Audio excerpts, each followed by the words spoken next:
Hay secretos tan oscuros que ni siquiera el desierto puede enterrarlos lo suficientemente profundo. En el árido territorio de Zacatecas, donde el sol castigaba sin piedad y las tradiciones se mantenían férreas como el hierro de sus minas, existía un pueblo llamado San Miguel de los Cardos. Era 1972, y México vivía tiempos de transformación, pero en aquel rincón olvidado del estado, el tiempo parecía haberse detenido décadas atrás. Las casas de adobe se alineaban en calles polvorientas, y la gente vivía según las costumbres heredadas de sus abuelos. Era un lugar donde todos se conocían, donde los secretos eran imposibles de guardar, o eso creían. La familia Mendoza vivía en una modesta construcción a las afueras del pueblo. Doña Refugio Mendoza era una mujer de 42 años, viuda desde hacía 5, cuando su esposo Epifanio murió en un accidente en la mina local. Había quedado sola criando a su único hijo, Sebastián, quien para entonces tenía 19 años. Era un joven callado, de mirada intensa y modales reservados. Trabajaba en el mismo socavón que se había llevado a su padre, descendiendo cada madrugada a las entrañas de la tierra para extraer el mineral que apenas les daba para sobrevivir.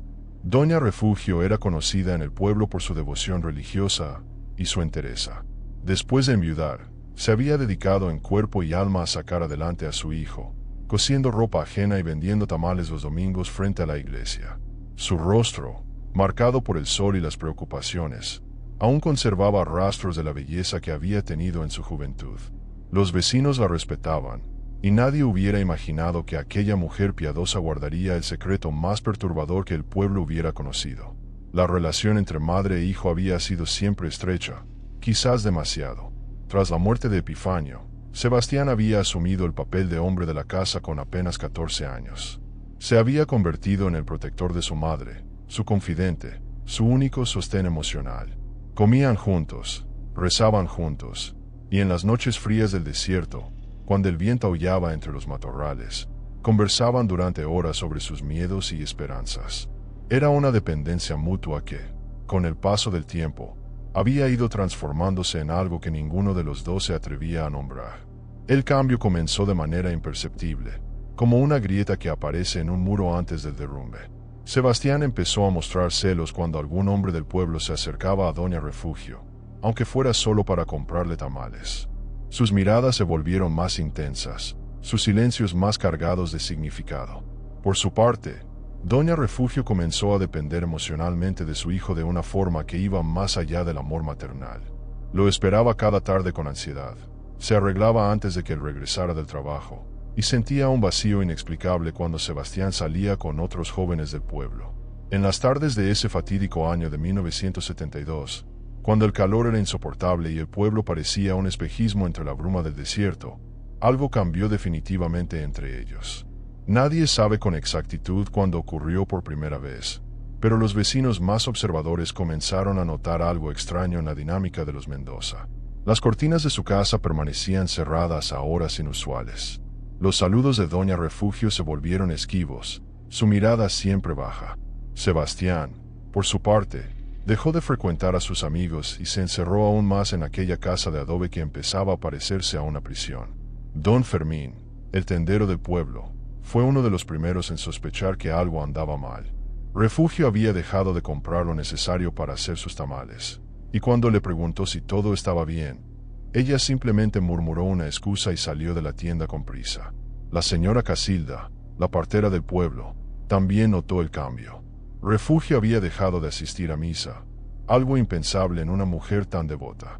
Cuando Casilda fue a visitarla para llevarle un remedio para el reuma, Sebastián la recibió en la puerta y le dijo que su madre estaba indispuesta. Pasaron los meses, y el misterio que rodeaba a la familia Mendoza se fue haciendo más espeso, como la niebla que a veces bajaba de las montañas. Las habladurías comenzaron a circular por San Miguel de los Cardos como el viento que arrastraba el polvo del desierto. En la tienda de Don Fermín, en el atrio de la iglesia después de misa, en el mercado dominical, los susurros se multiplicaban. ¿Qué le pasaba a Doña Refugio? ¿Por qué ya no salía de su casa? ¿Por qué Sebastián parecía haber envejecido 10 años en cuestión de meses? El pueblo, con esa curiosidad que caracteriza a las comunidades pequeñas, comenzó a tejer teorías. Algunos decían que Refugio había enfermado de gravedad. Otros, más imaginativos, Sugerían que había perdido la razón tras años de viudez y soledad. Fue en octubre cuando la verdad comenzó a asomar su rostro terrible. La señora Casilda, caminando por la calle principal al atardecer, vio a Sebastián salir de su casa con prisa. El joven se dirigía a la botica del pueblo, y en su rostro había una expresión de pánico que la partera reconoció inmediatamente. Llevaba décadas ayudando a traer niños al mundo, y sabía leer en los rostros de los hombres el miedo que les producía el parto de sus esposas. Pero esto era diferente. Sebastián no estaba casado, no tenía novia conocida. Sin embargo, aquella mirada de terror solo podía significar una cosa. Casilda esperó a que el joven entrara a la botica, y luego se acercó con disimulo. A través de la ventana, lo vio hablar con el boticario, don Próspero, un anciano de confianza que llevaba 40 años despachando remedios en el pueblo.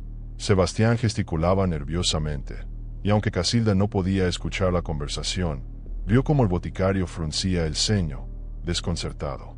Finalmente, don Próspero le entregó algo envuelto en papel manila, y Sebastián salió apresurado, sin siquiera dar las gracias como era su costumbre. La partera no pudo contenerse. Entró a la botica y, con la confianza que dan los años de amistad, le preguntó directamente a don Próspero qué había querido el muchacho. El anciano dudó un momento, respetando el secreto profesional, pero la insistencia de Casilda pudo más que su discreción. Le contó que Sebastián había venido pidiendo cosas para el dolor, compresas, alcohol, y había hecho preguntas que solo haría alguien que estuviera atendiendo a una mujer en trabajo de parto. Cuando don Próspero le preguntó si su madre estaba enferma, Sebastián simplemente había asentido y había salido corriendo. El corazón de Casilda dio un vuelco. Durante semanas había tenido la sospecha de que algo no cuadraba en la casa de los Mendoza, pero su mente se había negado a contemplar la posibilidad más oscura. Ahora, las piezas del rompecabezas comenzaban a encajar de una manera espantosa. Recordó las últimas veces que había visto a doña Refugio, hacía ya varios meses. La mujer se cubría con rebozos amplios incluso bajo el calor sofocante.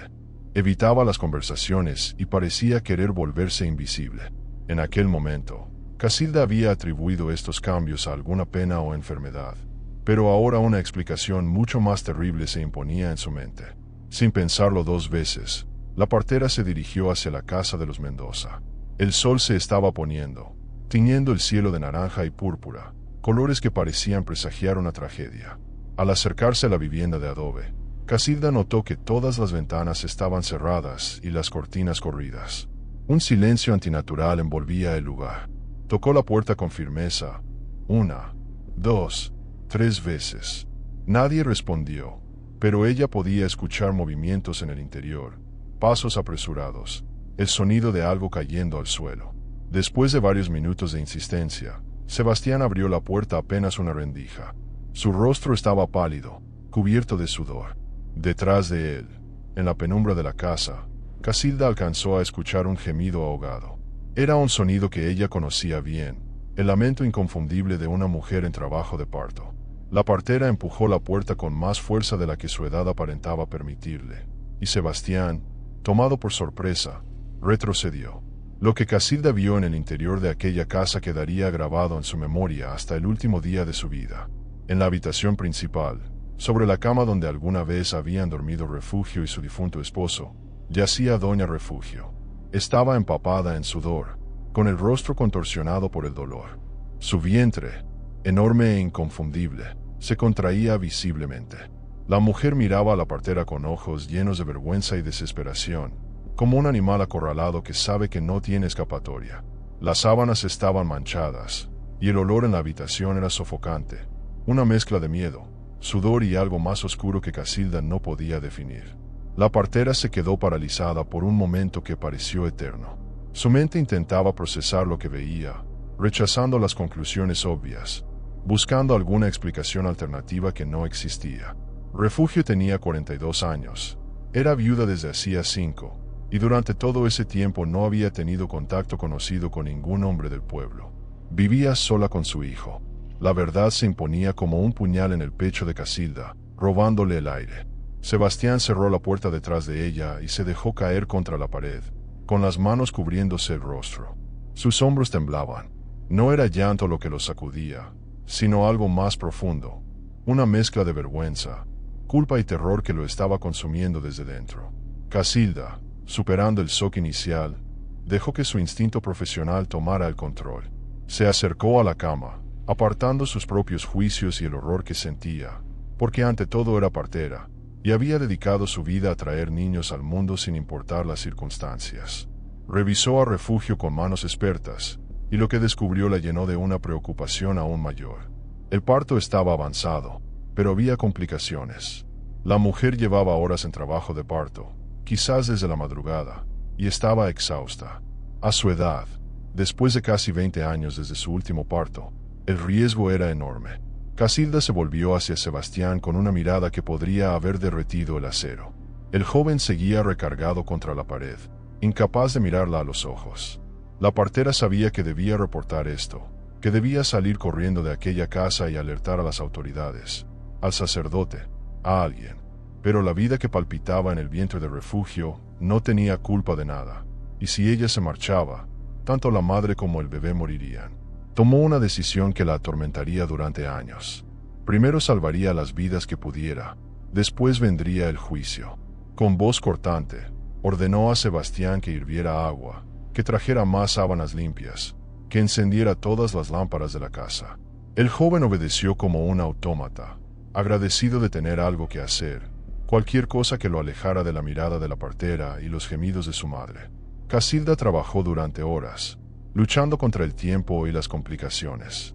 Refugio había perdido mucha sangre, y sus fuerzas se agotaban. En más de una ocasión, la partera pensó que la perdería, pero la mujer se aferraba a la vida con una tenacidad desesperada. Fue cerca de la medianoche cuando finalmente se escuchó el primer llanto. Era débil, casi un maullido, pero era vida. Casilda cortó el cordón umbilical con manos que temblaban no de inexperiencia, sino de la carga emocional del momento. Era una niña, pequeña y arrugada, que había llegado a este mundo en medio de las circunstancias más oscuras imaginables. La partera la limpió, la envolvió en una manta, y por un momento contempló aquel rostro diminuto preguntándose qué futuro podría esperar a una criatura nacida de semejante pecado. Refugio, al escuchar el llanto de su hija, rompió en sollozos. No eran lágrimas de alegría como las que Casilda había visto en cientos de partos. Eran lágrimas de culpa, de vergüenza, de un dolor que iba mucho más allá de lo físico. La mujer extendió sus brazos temblorosos hacia la bebé, y Casilda, después de un momento de duda, se la entregó. Al ver a su madre sostener a la recién nacida, Sebastián cayó de rodillas y comenzó a llorar con unos sollozos desgarradores que hacían temblar su cuerpo entero. La partera trabajó en silencio durante la siguiente hora, atendiendo las complicaciones posparto de Refugio, asegurándose de que la hemorragia estaba controlada. Nadie habló. El único sonido en aquella casa era el llanto ocasional de la bebé y los quejidos de dolor de Refugio. Cuando finalmente Casilda terminó, se lavó las manos en la palangana que Sebastián había preparado y se sentó en la única silla de la habitación, exhausta física y emocionalmente. Fue entonces cuando habló, y sus palabras cayeron como piedras en el silencio de la noche. Exigió saber la verdad, toda la verdad. Sebastián, todavía de rodillas en el suelo, comenzó a hablar con voz quebrada. Lo que relató fue una historia de soledad, de dependencia emocional enfermiza, de límites que se fueron difuminando hasta desaparecer por completo.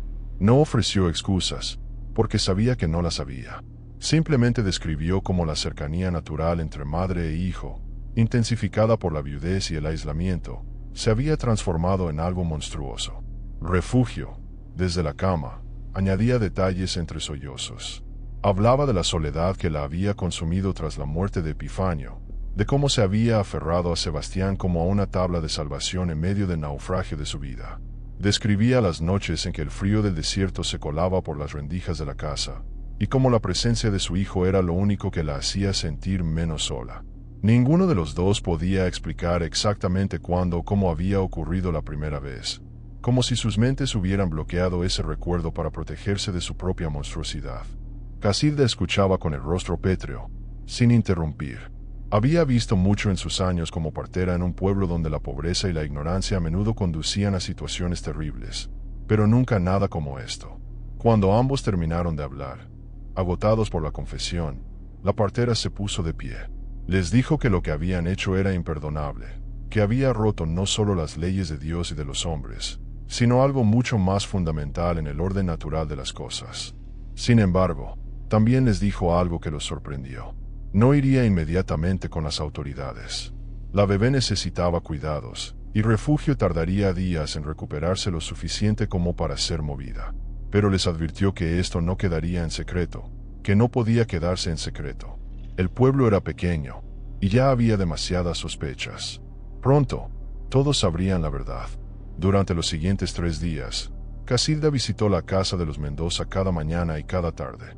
Curaba a Refugio, revisaba a la bebé, y mantenía un silencio gélido que era más castigador que cualquier reproche verbal. Sebastián había dejado de ir a la mina, inventando excusas sobre una enfermedad de su madre que ya nadie en el pueblo creía. Los vecinos notaban las visitas constantes de la partera, y las especulaciones se multiplicaban como moscas sobre carroña. Fue don Anselmo, el presidente municipal, quien finalmente se presentó en la casa de los Mendoza el 4º día. Era un hombre corpulento, de bigote espeso y mirada severa, que había gobernado el pueblo con mano dura durante más de una década. Venía acompañado por el padre Macario, el sacerdote de la parroquia, un anciano encorvado cuyo rostro habitualmente benévolo ahora mostraba una expresión de profunda preocupación. Casilda los había mandado llamar la noche anterior, cumpliendo con la promesa que se había hecho a sí misma de que la verdad no permanecería oculta. Sebastián los recibió en la puerta, y al ver sus rostros comprendió que había llegado el momento del juicio. Los condujo al interior de la casa con pasos de condenado caminando hacia el patíbulo. En la habitación principal, Refugio yacía en la cama, pálida pero consciente, con la bebé dormida en una cuna improvisada a su lado. Al ver entrar a las autoridades, la mujer cerró los ojos y comenzó a rezar en voz baja, como si las oraciones pudieran todavía salvarla de lo inevitable. Don Anselmo fue directo al grano. Las habladurías del pueblo habían llegado a sus oídos, y Casilda le había contado lo suficiente como para que él comprendiera la magnitud de lo que había ocurrido. Exigió una explicación, y esta vez fue Refugio quien habló. Su voz era apenas un susurro, pero las palabras salían con una claridad terrible. Confesó todo, sin ocultar nada, como si la confesión misma fuera una forma de penitencia. El padre Macario, al escucharla, se persignó repetidamente, murmurando oraciones en latín que parecían conjuros contra el mal. La reacción de don Anselmo fue de furia contenida. Golpeó la mesa con el puño, haciendo temblar los objetos sobre ella. Habló de escándalo, de deshonra para el pueblo entero, de un crimen que ofendía no solo a Dios sino a la naturaleza misma. Sebastián, de pie junto a la ventana, no intentó defenderse. Sabía que no había defensa posible. Su madre, desde la cama, tampoco ofreció excusas. Simplemente rogaba que, pasara lo que pasara con ellos, la bebé fuera entregada a alguna familia que pudiera criarla lejos de la mancha de su origen. El padre Macario, recuperándose del shock inicial, habló con voz temblorosa.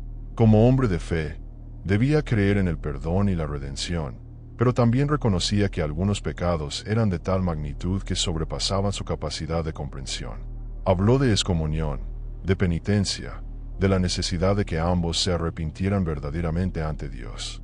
Pero sus palabras sonaban huecas incluso para él mismo, como si el peso de lo ocurrido hubiera quebrado algo en su fe.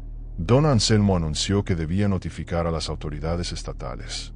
Lo que había ocurrido no era solo un asunto moral o religioso, era un delito que debía ser procesado por la ley. Sebastián y Refugio serían arrestados tan pronto como ella estuviera lo suficientemente recuperada para ser trasladada. La bebé quedaría bajo custodia del Estado hasta que se decidiera su destino. Al escuchar esto, Refugio emitió un grito desgarrador y se aferró a la cuna con las pocas fuerzas que le quedaban. Sebastián avanzó hacia don Anselmo con los puños cerrados, pero Casilda se interpuso, advirtiéndole que no empeorara las cosas. La noticia se propagó por San Miguel de los Cardos, con la velocidad de un incendio en el Monte Seco. Para el anochecer, todo el pueblo conocía la terrible verdad. Las reacciones fueron variadas, pero ninguna fue de comprensión o piedad. Algunos expresaban asco y repulsión. Otros, una curiosidad morbosa que los llevaba a pasar frente a la casa de los Mendoza para mirar las ventanas cerradas e imaginar los horrores que habían ocurrido tras esos muros. Los más religiosos hablaban de posesión demoníaca, de que solo el diablo podría haber inspirado semejante perversión.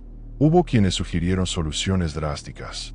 Don Jacinto, el herrero del pueblo, propuso abiertamente que lincharan a Sebastián, que ningún hombre que hubiera cometido tal aberración merecía un juicio.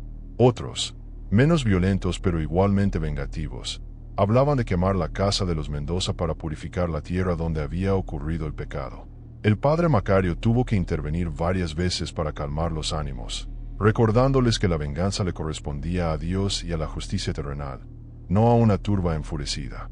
En la casa de adobe, Sebastián y Refugio vivían sus últimos días de libertad en un silencio sepulcral. Ya no se dirigían la palabra, como si el peso de lo que habían hecho hubiera cortado incluso la capacidad de comunicarse. Refugio pasaba las horas mirando a su hija, memorizando cada detalle de su rostro, sabiendo que pronto se la arrebatarían para siempre. Sebastián, por su parte, permanecía sentado en la sala, con la mirada perdida, como si su alma ya hubiera abandonado su cuerpo. La llegada de las autoridades estatales ocurrió una semana después del parto. 2 agentes judiciales y un doctor llegaron en un automóvil que levantó una nube de polvo al entrar al pueblo. Venían a cumplir con el deber que la ley les imponía, sin importar cuán desagradable fuera. El pueblo entero se congregó en la calle principal para verlos pasar, un silencio tenso reemplazando las conversaciones habituales. Era como si San Miguel de los Cardos contuviera la respiración, esperando el desenlace de una tragedia que ya había manchado su nombre. El doctor examinó a Refugio y determinó que estaba lo suficientemente recuperada para ser trasladada. Los agentes, hombres curtidos que habían visto de todo en su carrera, no podían ocultar la incomodidad en sus rostros al ejecutar la orden de arresto. Leyeron los cargos con voz monótona: incesto, corrupción de menores retroactivamente aplicable, y una lista de transgresiones legales que sonaban casi abstractas comparadas con la realidad visceral de lo ocurrido. Refugio escuchaba con la mirada fija en la cuna donde dormía su hija, lágrimas silenciosas rodando por sus mejillas. Sebastián no opuso resistencia cuando le colocaron las esposas. Parecía aliviado de que finalmente todo hubiera terminado, de que el peso del secreto ya no tuviera que cargarlo solo. Antes de sacarlo de la casa, pidió ver a la bebé una última vez. Los agentes, contra su mejor juicio, accedieron. El joven se inclinó sobre la cuna, mirando el rostro de la criatura que era su hija y su hermana al mismo tiempo, una paradoja biológica que nunca debió existir. No la tocó, solo la miró durante largos segundos, como si intentara grabar su imagen en una memoria que pronto sería consumida por la culpa y el remordimiento. Refugio fue sacada de la casa en una camilla. El pueblo entero la observaba, algunos con expresiones de asco, otros con una fascinación mórbida, y unos pocos con algo que podría haber sido lástima. Ella mantenía los ojos cerrados, negándose a enfrentar las miradas de quienes alguna vez fueron sus vecinos y conocidos. La bebé iba en brazos de una asistente social que había llegado con las autoridades, una mujer joven de la ciudad cuyo rostro reflejaba profesionalismo mezclado con repulsión apenas contenida. Los llevaron primero a Zacatecas capital, donde pasarían semanas en celdas separadas mientras se preparaba el juicio. El caso atrajo atención de toda la región. Periodistas de varios estados llegaron para cubrir lo que los titulares llamaban el pecado de San Miguel o la abominación de Zacatecas. Los detalles más escabrosos fueron ventilados en los periódicos, cada revelación alimentando el morbo de una sociedad que se horrorizaba y fascinaba al mismo tiempo. El juicio fue breve. Ambos se declararon culpables. No había defensa posible ni deseo de presentarla. Sebastián fue sentenciado a 20 años de prisión, aunque su condena sería reducida posteriormente por buena conducta. Refugio recibió una sentencia más leve debido a su edad y estado de salud, 12 años que cumpliría en una prisión para mujeres en Guadalajara. La bebé fue entregada en adopción a una familia en Monterrey, con todos los registros sellados para proteger su identidad. Le cambiaron el nombre, borraron todo rastro de su origen, le dieron una oportunidad de vivir sin la carga de saber la verdad sobre su nacimiento. San Miguel de los Cardos nunca fue el mismo después de aquello. La casa de adobe de los Mendoza permaneció vacía durante años. Nadie quería vivir allí. Los niños del pueblo inventaron historias de fantasmas y maldiciones sobre aquel lugar. Eventualmente, la estructura se fue deteriorando, las paredes de adobe erosionándose con las lluvias escasas del desierto, hasta que no quedó más que un montón de escombros que la vegetación comenzó a reclamar. Refugio murió en prisión 6 años después, de una enfermedad que los doctores nunca pudieron diagnosticar con certeza, pero que Casilda, cuando se enteró, supo que había sido de pena y culpa. Nunca volvió a ver a su hija, nunca supo qué fue de ella, si estaba bien, si era feliz. Se llevó esa incertidumbre a la tumba, junto con el peso de un pecado que ninguna cantidad de oraciones o penitencias pudo lavar. Sebastián cumplió su condena completa. Salió de prisión convertido en un hombre de 40 años que parecía de 60, encorvado, con el cabello completamente blanco y una mirada vacía. No regresó a San Miguel de los Cardos. Nadie supo con certeza qué fue de él, aunque hubo rumores de que se había ido al norte, a la frontera, buscando perderse en alguna ciudad donde nadie conociera su historia. La niña creció sin saber nada de sus verdaderos orígenes.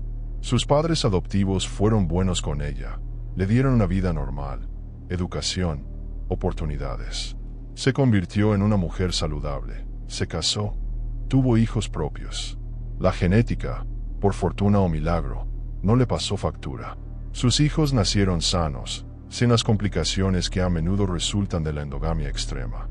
Vivió y murió sin saber nunca la verdad sobre aquella noche de octubre de 1972 en un pueblo olvidado de Zacatecas. Casilda, la partera que había ayudado a traer a la niña al mundo, llevó el peso de aquel secreto durante el resto de su vida.